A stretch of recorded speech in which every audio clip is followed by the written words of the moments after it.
The guns, the dramatic music. This could be a scene out of an action movie. But this video is real, released by a surrogacy agency to reassure terrified parents that their babies, trapped in a war zone, are safe. The babies are all born to Ukrainian surrogates. Their parents are all foreigners, shut out by the war. So every day, babies are brought here to a bomb shelter in Kyiv, where they wait to be rescued by people like Brent Tucker. As long as there's babies that need our help, we intend to be here. Tucker and his team are former U.S. Special Operations military who work for a child rescue organization called the Sentinel Foundation. Loaded with baby supplies, they've been making treacherous journeys in Ukraine for parents who can't. Most parents, understandably so, don't want to go into a war zone to pick up their kids. So there are times we're managing the complete logistics part of it. It doesn't matter to us. We'll pick up one, we'll pick up 100. Every story is different, and every one of them is filled with fear. Jagen Shasha wasn't sure he would be holding his baby in his arms. I suppose that was the biggest fear, just having our daughter alone in that environment. That would be unbearable. His baby's surrogate fled Kyiv to give birth in a safer place in Ukraine nearly 2 weeks ago. With the help of a non-profit agency, Shasha and his wife picked up their daughter Olivia in Poland shortly after she was born. It was so difficult and there was so many hurdles to overcome. I do feel enormous happiness that we were able to do that and that we'll be able to give Olivia, a safe and happy life. But, I suppose there's a juxtaposition between, our personal feelings of happiness, but then also, what's unfolding there. Little baby sleeping. A network of volunteers got Olivia out and are driving other babies to parents waiting in bordering countries.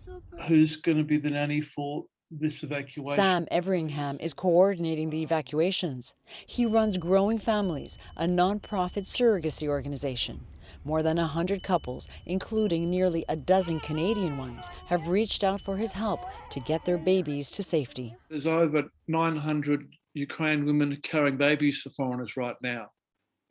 We're only in touch with a fraction of those. So we're dealing with surrogates and babies spread out over huge areas, and being able to bring them to safety is tough. Waiting for their newborns has been excruciating for the parents, he says. You put all your energy and hope into having this child, and then this comes up, a war comes up, and something you never would have expected. And then it suddenly happens overnight, and it takes your breath away.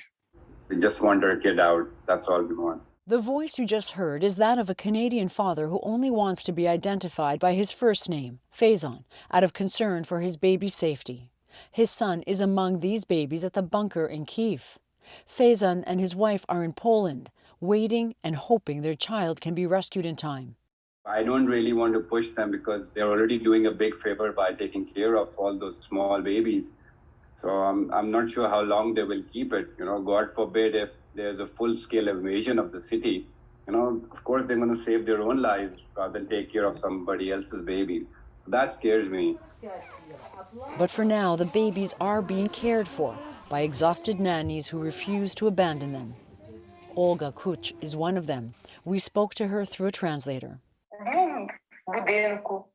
Of course we are scared. Everything depends on us, and we need to be calm because the babies feel the stress right away.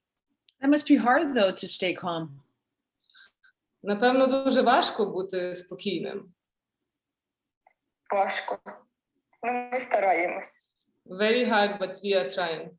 As for Tucker, after we talked to him, he was heading to Kyiv to try to rescue the Canadian baby whose father we spoke to. He's not fazed by the risks, but as a parent himself admits, these are tough operations. Do you think of your own kids when you're rescuing these children? All the time. I got 3 little girls and a little boy. And if they look remotely like any of my kids, it's hard not to imagine that kid and that parent and the situation they're in, and how important it is to make this happen. Getting these babies safely home in the middle of a war, it's a daunting task, and for so many parents, still an agonizing wait. Joanna Rumaliotis, CBC News, Toronto.